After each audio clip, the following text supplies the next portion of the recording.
அனைவருக்கும் வணக்கம். இன்னைக்கு ஹிந்து நியூஸ் பேப்பர்ல என்ன இம்பார்ட்டன்ட் நியூஸ் இருக்கு அப்படின்னு சொல்லி பார்த்தோம். ஸோ முதல்ல பார்த்தீங்கன்னா, centre notifies 4 new labour codes அப்படின்னு சொல்லி குடுத்துருக்காங்க. ஆக்சுவலி இந்தியாவுல லேபர் கோட்ஸ் அப்படிங்கிறது பார்த்தீங்கன்னா, சின்ஸ் 1930ஸ்லேருந்து பார்க்குறப்ப கிட்டத்தட்ட ஒரு 29 லேபர் கோட்ஸ் அப்படிங்கிறது இருந்துச்சு. அது எல்லாத்தையுமே சென்ட்ரல் கவர்ன்மெண்ட் என்ன பண்ணியிருக்காங்கன்னா, கன்சாலிடேட் பண்ணி ஒரு 4 லேபர் கோடா கொண்டு வந்திருக்காங்க.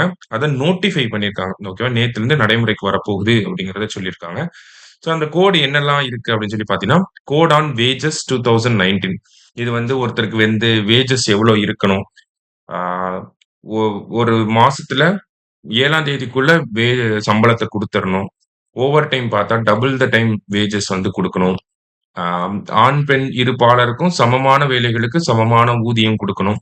அந்த மாரியான விஷயங்கள பத்தி பேசுறது கோட் ஆன் வேஜஸ் 2019. மத்ததெல்லாம் இண்டஸ்ட்ரியல் ரிலேஷன்ஸ் கோட் அப்படின்னு சொல்லி பார்த்தீங்கன்னா, இது கவர்ன்மெண்ட் வந்து இந்த ட்ரேட் யூனியன்ஸ ரெகுலேட் பண்றதுக்காக.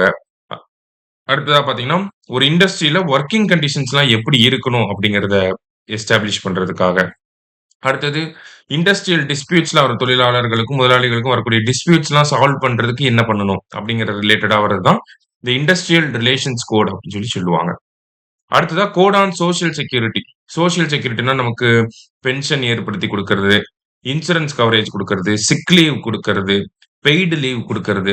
இதெல்லாமே இந்த சோசியல் செக்யூரிட்டி கீழ வர்றது. சரிங்களா? இப்ப கிக் வொர்க்கர்ஸ்க்கும் இதெல்லாம் எக்ஸ்டெண்ட் பண்ணியிருக்காங்க. கோட் ஆன் சோசியல் செக்யூரிட்டில பார்த்தீங்கன்னா, கிக் வொர்க்கர்ஸ்க்கும் பெய்டு லீவ், இந்த பென்ஷன், பிஎஃப் இந்த மாரியான விஷயங்கள் எல்லாத்தையுமே எக்ஸ்டெண்ட் பண்ணியிருக்காங்க. இந்த கோட் ஆன் சோசியல் செக்யூரிட்டில.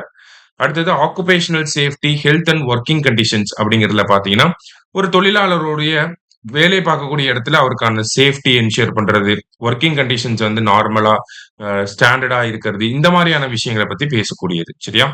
அதே மாரி இதுல ஆண், பெண் இரு பாலருக்கும் சமமான ஊதியம் அப்படிங்கிறத மொத்தமா இதுல 4 கோடியும் சேர்த்து பார்க்கிறப்ப, சமமான ஊதியம் அப்படிங்கிறத சொல்லியிருக்காங்க. அத தாண்டி பார்க்கிறப்ப, அனைத்து விதமான வேலைகளுக்கும் பெண்கள் இரவுல பணியாற்றலாம் அப்படிங்கிறதையும் சொல்லியிருக்காங்க. ஸோ இதன் மூலியமா ஒரு ஜெண்டர் ஈக்வாலிட்டியும் இந்த இடத்துல மத்திய அரசாங்கம் வந்து கொண்டு வந்திருக்காங்க அப்படிங்கிறத புரிஞ்சுக்கணும். இருந்தாலும் நெறைய பாசிட்டிவான புரோவிஷன்ஸ் இருக்கப்ப, ஒரு சில நெகட்டிவ்ஸும் இருக்கு. ட்ரேட் யூனியன்ல என்ன சொல்றாங்கன்னா, இது வந்து ஆ லேபருக்கு வந்து பாதகமா இருக்கு. ப்ரோ எம்ப்ளாயரா இருக்கு. தொழிலாளர்கள தாண்டி முதலாளிகளுக்கு சாதகமான அம்சங்கள் நெறைய இந்த விஷயத்துல இருக்கு அப்படிங்கிறத ஒரு குற்றச்சாட்டா வச்சிருக்காங்க. சரியா? அது குற்றச்சாட்டுகள் வரதான் செய்யும். அத பத்தின ப்ரோஸ் அண்ட் கான்ஸ் அனலைஸ் பண்ணுவாங்க நியூஸ் பேப்பர்ல. அப்ப நம்ம இன்னும் நெறைய டீட்டெயில்டா பார்க்கலாம். அடுத்தது, அ தமிழ்நாடு கிரீன் கிளைமேட் கம்பெனி இருக்காங்க இல்லையா? ஸோ தமிழ்நாடு கிரீன் கிளைமேட் கம்பெனிங்கிறதுல தான் நமக்கு என்னெல்லாம் வருது? ஆ தமிழ்நாடு கிளைமேட் சேஞ்ச் மிஷன் வருது. வெட்லாண்ட் மிஷன் வருது. தமிழ்நாடு கிரீன் தமிழ்நாடு மிஷன் அப்படிங்கிறது வருது. அடுத்தது கோஸ்டல் ரீஸ்டோரேஷன் மிஷன் வருது. இவங்க எல்லாமே இது 4மே எதுக்கு கீழ உள்ள வருதுன்னா, தமிழ்நாடு கிரீன் கிளைமேட் கம்பெனி கீழ தான் வருது. ஸோ இப்ப என்ன பண்ணியிருக்காங்கன்னா, தமிழ்நாடு கிரீன் கிளைமேட் கம்பெனியோட அந்த ஒரு விஷயத்திலேயே அடிஷனலா என்ன கொண்டு வந்திருக்காங்கன்னா, சென்டர் ஃபார் ஹீட் ரெசிலியன்ஸ் அப்படின்னு சொல்லி ஒரு விஷயத்த கொண்டு வந்திருக்காங்க. So heat resilience centre for heat resilience in Tamil Nadu. So இது யாரோட சேர்ந்து பண்ணியிருக்காங்கன்னா, யுகே கவர்ன்மென்ட்டோட சேர்ந்து நம்ம பண்ணியிருக்கோம். சரிங்களா? ஸோ ஹீட் ரெசிலியன்ஸ் நம்ம தமிழ்நாட்டுல வந்து ஹீட் வேவ்ஸோட தாக்கம் அதிகமா இருக்கு.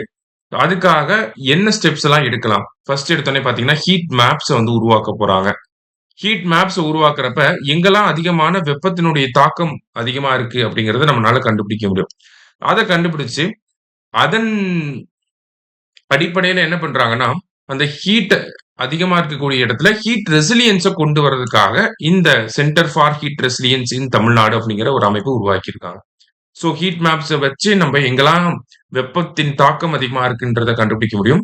அதுக்கேத்த மாரியான இன்டர்வென்ஷன கொண்டு வரலாம். இப்ப பயோடைவர்சிட்டி பார்க்க கொண்டு வரலாம்.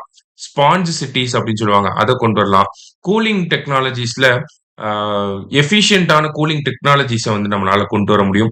ஸோ இந்த மாரியான விஷயங்கள்லாம் நம்மளால பண்ண முடியும். சரிங்களா? சமீபத்தில கூட நம்ப மாநில அரசாங்கம் என்ன பண்ணியிருப்பாங்கன்னா, தமிழக அரசாங்கம் ஹீட் வேவ்ஸ் அப்படிங்கிறத ஒரு ஸ்டேட் ஸ்பெசிபிக் டிசாஸ்டர் மாநிலம் சார்ந்த பேரிடராக வெப்ப அலைகள வந்து அனவுன்ஸ் பண்ணியிருப்போம். ஸோ இந்த ஹீட் வேவ்ஸ்ல இருந்து தமிழ்நாட காப்பாத்துறதுக்காக நெறைய விஷயங்கள தமிழக அரசாங்கம் பண்ணிட்டு இருக்காங்க. அதுல இன்னொரு ஸ்டெப் தான் இந்த சென்டர் ஃபார் ஹீட் ரெசிலியன்ஸ் இன் தமிழ்நாடு அப்படிங்கிறது. சரியா? ஸோ இதையும் நம்ம தெரிஞ்சு வச்சுக்கிறோம். அடுத்ததா பார்த்தீங்கன்னா, எடிட்டோரியல் பேஜ்ல national action plan on anti microbial resistance அப்படின்னு சொல்லி குடுத்திருக்காங்க. இத பிரிலிம்ஸ் பாயிண்ட் ஆஃப் வியூல பார்த்துக்கலாம்.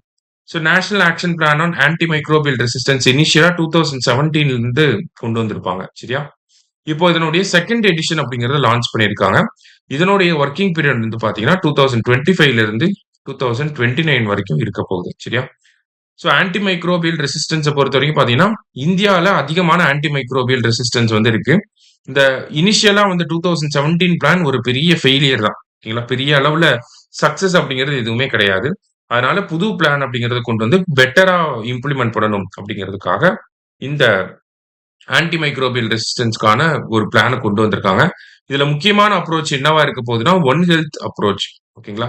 ஒன் ஹெல்த் அப்படின்னா, ஹியூமனோட ஹெல்த், அனிமல்ஸோட ஹெல்த், என்விரான்மென்ட்டோட ஹெல்த் 3யும் இன்டகிரேட்டடா பாதுகாக்கிறப்ப 3த்துக்குமே எந்த ஒரு பாதிப்புமே ஏற்படாது. இப்ப அனிமலோட ஹெல்த் நல்லா இல்லைன்னா, அனிமல்ஸ் கிட்ட இருந்து ஹியூமன்ஸ்க்கு என்ன வரும்? இந்த ஜூனோடிக் டிசீசஸ் அப்படிங்கிறதெல்லாம் வரும்.